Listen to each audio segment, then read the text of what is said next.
नमस्कार, स्वागत है आपका न्यूज हेडलाइंस में। वक्त हो चुका है दिन भर की बड़ी खबरों का। आइए एक नजर डाल लेते हैं दिन भर की बड़ी खबरों पर फटाफट अंदाज में।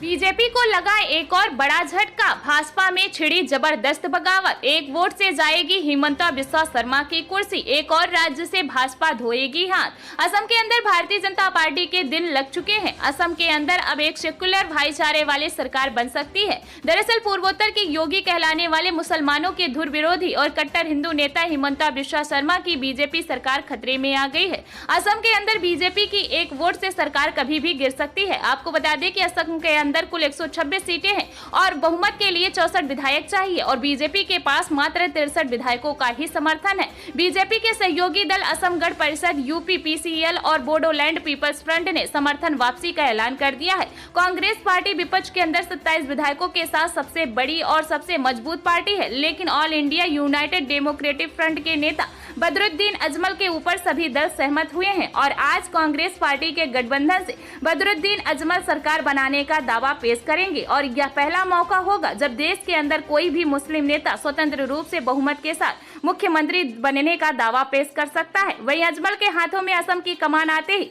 सीएए और एनआरसी दोनों कानून लागू नहीं होंगे। आपको बता दें कि बंगाल के अंदर भी ममता बनर्जी ने कानून लागू नहीं होने दिया है।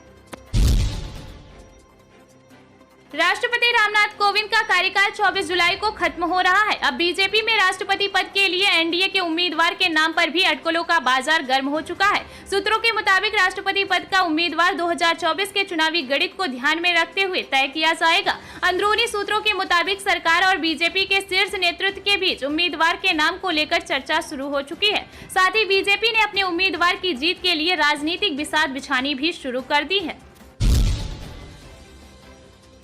नागरिक उड्डयन मंत्री ज्योतिरादित्य सिंधिया ने कहा कि भाजपा में वंशवाद की राजनीति का कोई स्थान नहीं है और प्रधानमंत्री नरेंद्र मोदी का मानना है कि पार्टी कार्यकर्ताओं को उनके काम के आधार पर पुरस्कृत किया जाना चाहिए, न कि पारिवारिक जुड़ाव के अनुसार। भाजपा प्रवक्ता पंकज चतुर्वेदी ने बताया कि सिंधिया ने सोमवार को अपनी पत्नी प्रियदर्शनी राजे और बेटे महाआर्यमन के साथ कुछ महीने पहले उन्हें आवंटित पुनर्निर्मित बंगले की आधिकारिक पूजा अर्चना की।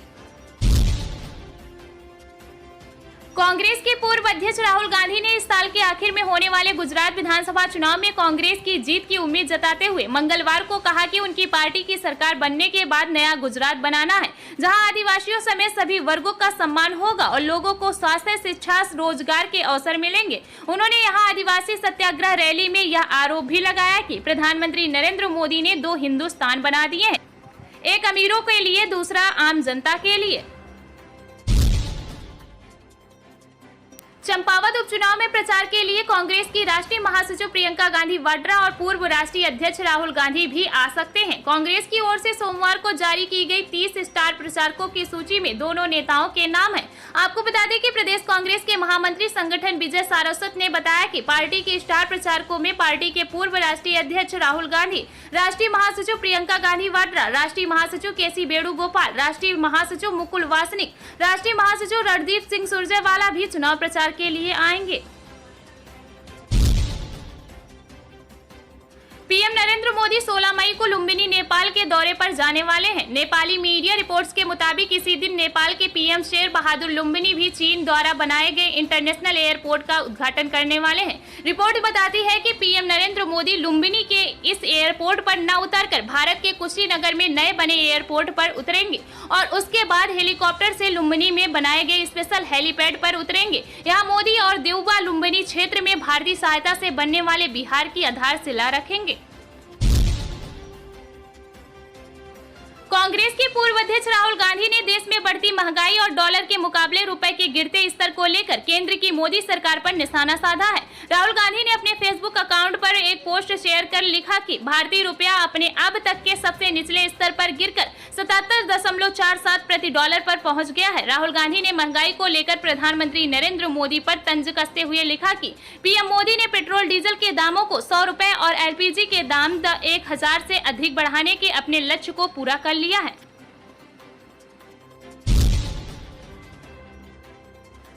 विश्वविख्यात संतूर वादक और संगीतकार की महान जोड़ी शिवहर में से पंडित शिव कुमार शर्मा का मंगलवार को निधन हो गया। पंडित शिव कुमार शर्मा 84 साल के थे और उनके निधन से संगीत जगत शोक में डूब गया। पंडित शिव कुमार के निधन पर पीएम नरेंद्र मोदी ने भी शोक जताया है। उन्होंने अपने श्रद्धांजलि में कहा कि उनका संगीत आने वाली पीढ़ियों को मंत्रमुग्ध करता रहेगा। देश की कई अन्य दिग्गज हस्तियों ने भी अपनी श्रद्धांजलि अर्पित की है। भारतीय जनता पार्टी के प्रतिनिधि मंडल ने मंगलवार को पश्चिम बंगाल के राज्यपाल जगदीप धनखड़ से कोलकाता में राजभवन में मुलाकात की। प्रतिनिधि मंडल में राज्य विधानसभा में विपक्ष के नेता शुभेंदु अधिकारी, बीजेपी के प्रदेश अध्यक्ष सुकांत मजूमदार, सांसद सौमित्रा खान, प्रियंका टिब्रेवाल और अग्निमित्रा पॉल समेत चुनाव बाद हुई हिंसा के पीड़ितों के परिजन शामिल हुए थे। देशद्रोह कानून को लेकर सुप्रीम कोर्ट ने केंद्र सरकार से बुधवार तक अपना जवाब देने को कहा है। शीर्ष अदालत के समक्ष सरकार को बताना है कि क्या देशद्रोह कानून को रोका जा सकता है और इस कानून की समीक्षा के दौरान इसके तहत आरोपियों की रक्षा की जा सकती है। यानी कि अदालत ने सरकार से पूछा है कि जब तक केंद्र सरकार इस कानून की समीक्षा करे तब तक उन लोगों के केस का क्या होगा जो देशद्रोह कानून के तहत आरोपी हैं। इसके अलावा फैसला आने तक इस तरह के नए मामले दर्ज होंगे या नहीं। सुप्रीम कोर्ट ने सुनवाई के दौरान उन लोगों पर चिंता व्यक्त की है जो पहले से ही देशद्रोह के आरोपों के तहत जेल में बंद है। मध्य प्रदेश में पंचायत और नगरीय निकाय चुनाव कराने का रास्ता साफ हो गया है। सुप्रीम कोर्ट ने राज्य चुनाव आयोग को चुनाव कराने का आदेश दिया है। सुप्रीम कोर्ट ने अपने आदेश में कहा है कि 5 साल में चुनाव करवाना सरकार की संवैधानिक जिम्मेदारी है। 2 हफ्ते में अधिसूचना जारी करें। ओबीसी आरक्षण के लिए तय शर्तों को पूरा किए बिना आरक्षण नहीं मिल सकता। अभी सिर्फ SC/ST आरक्षण के साथ ही चुनाव कराने होंगे। लखीमपुर खीरी कांड की सुनवाई के दौरान इलाहाबाद हाईकोर्ट की लखनऊ बेंच ने केंद्रीय गृह राज्य मंत्री अजय मिश्रा टेनी पर सख्त टिप्पणी की है। हाईकोर्ट की ओर से कहा गया है कि अगर केंद्रीय मंत्री ने धमकी वाला कथित बयान न दिया होता तो यह घटना नहीं होती। इसके साथ ही कोर्ट ने यह भी कहा कि उच्च राजनीतिक पदों पर बैठे लोगों को ऐसे बयान नहीं देने चाहिए। कोर्ट की टिप्पणी पर राष्ट्रीय लोक दल के अध्यक्ष जयंत चौधरी के पीएम नरेंद्र मोदी पर तंज कसा है। जयंत चौधरी ने कमेंट किया कि मोदी जी के प्रिय मंत्री जी की सरकार में बने रहने की क्वालिफिकेशन और मजबूत हो गई। आज तो इस मामले पर आम सोशल मीडिया यूजर्स ने भी अजय मिश्रा टेनी के इस्तीफे की मांग कर दी है। कांग्रेस नेता राहुल गांधी ने मंगलवार को भारतीय जनता पार्टी नीति केंद्र सरकार पर अमीरों के लिए एक अलग भारत और गरीबों के लिए एक अलग भारत का निर्माण करने का आरोप लगाया। साथ ही उन्होंने भरोसा जताया कि गुजरात में विधानसभा चुनाव के बाद अगली सरकार उनकी पार्टी बनाएगी। गांधी ने कहा कि भाजपा ने 2 भारत बनाए हैं, एक भारत अमीरों के लिए और एक भारत गरीबों के लिए। देश में जिन संसाधनों पर गरीबों का हक है, भाजपा के मॉडल में उन्हें कुछ अमीर लोगों को दिया जा रहा है। कांग्रेस नेता ने आदिवासियों की एक रैली को संबोधित करते हुए कहा कि भाजपा नीति राज्य सरकार ने आदिवासियों को उनके अधिकारों से वंचित कर दिया है। उन्होंने कहा कि भाजपा सरकार आपको कुछ नहीं देगी, लेकिन आपसे सब कुछ ले लेगी। आपको अपने अधिकार छीनने होंगे, तभी आपको वह मिलेगा जिस पर आपका हक है।